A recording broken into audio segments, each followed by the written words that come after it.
Their spending has resulted into Dubai economy growing 8.5 times in last 30 years.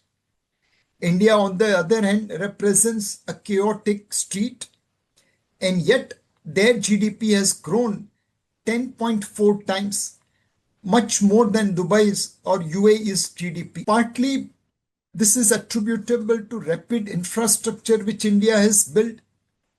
This is a fantastic chart prepared by Metrics.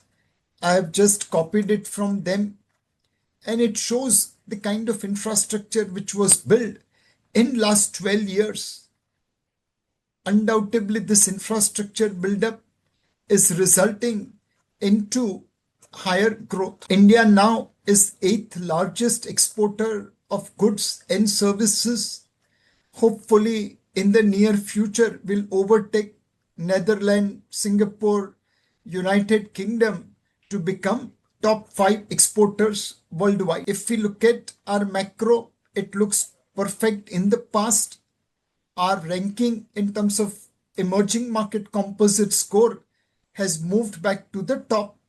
While monsoon side there is worry, there are lots of positive news around deep technology. India developed its first indigenous expandable turbojet engine of 350 kg power. It also ran world's first hydrogen train from Jind to Panipat. A startup in Bangalore created world's first rare earth free aka magnet free electric motor. Tata's produced C-295 military aircraft, and Space Route sent India's first private orbital rocket.